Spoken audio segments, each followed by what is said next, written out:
this right where he needs to. The first one goes a little too far, so you rechamber, you shorten the aim, you send another one up to the sky and see if maybe you get some more value for money. But it looks like he did not send. There we go, it's going to land, but it's a little too far away.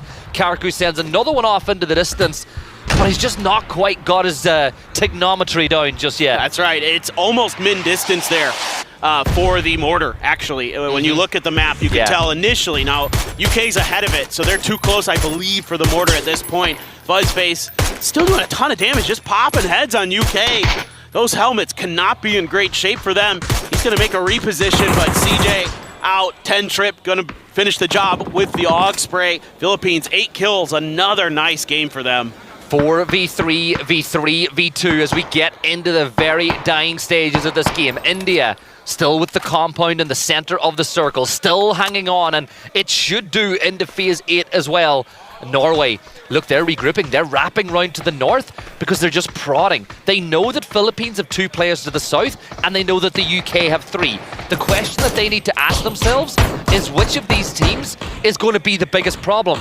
And I think that they feel that everyone else will keep Philippines occupied, so they can push. But 10 Trip gets the knock on the Rupesh, and is this a door open for the Philippines into this compound? I think it has to be. They have to make a move. You know, there's so much here that India has to be aware of. Oh my God, Michael, just barely not getting run over by the exploding UAS. But now, I don't know if it's enough in the circle that they can stand behind it. No, it's not going to cut off angles from India. So they're going to try to make a maneuver. Hyman ready. It is a flush there for UK, but Michael immediately knocked in response by CJ. Vex goes down to the blue, so just Vard left. Yeah, this ain't looking good for Team UK now, but it's still a pretty good start to the day. 4 kills on the board and inside the top 4.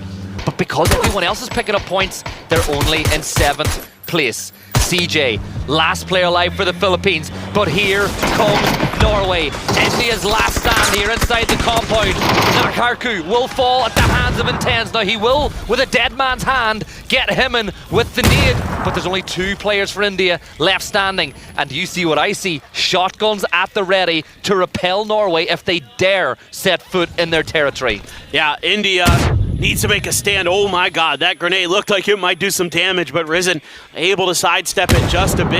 Intense now gonna let loose with another molly, trying to buy themselves a little bit of extra space for this res. A blue zone not gonna be anywhere that is going to be a threat. James creeping around the window. Risen seems to be somewhat keen. Somebody could be coming from that angle. Meanwhile, it's actually gonna be James who's gonna finish Vard off. CJ out there, James gonna throw a grenade his direction. Norway has planted themselves firmly inside of India's territory, but can they deal with these last couple of players, those shotguns like you were talking about? Yeah, I don't even think, look, there's the little rappel as well. They've got the ability to go from building to building, but I think the push is going to come now. Now the M249, and fire, no, he gets caught out by the door, he gets one, he almost gets the second, but James is there, and now it's all down to Rupesh. He is lit in the flames, he should be able to bandage himself into safety, but Norway, they know the longer this goes on, the more chance it opens up now. Philippines, they will fall at the hands of James, as he is having himself a day. 5 kills on the board. Rupesh is the last player up, shotgun at the ready,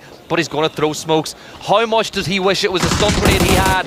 He'll jump on out. James will free fire through the smoke. Rupesh gets one. Surely not. Norway, they get the win. Norway take it in the last or first map of the day. And they're a little bunch of fans up in the crowd. You can hear them sing. But what a game by them, Paper. And 80 letting the fans out there know, yep, we've got this. We're going to that final stage. That is a statement game here from Norway. Beautiful control of their eastern edge and finding a perfect moment to get into India's territory, into that compound, and find a way to get that chicken dinner. And the best thing about that is for the Norway fans, at least today at least, they're not going to break their heart, their 8-braincy hearts, as they're able to get that win, and that puts them into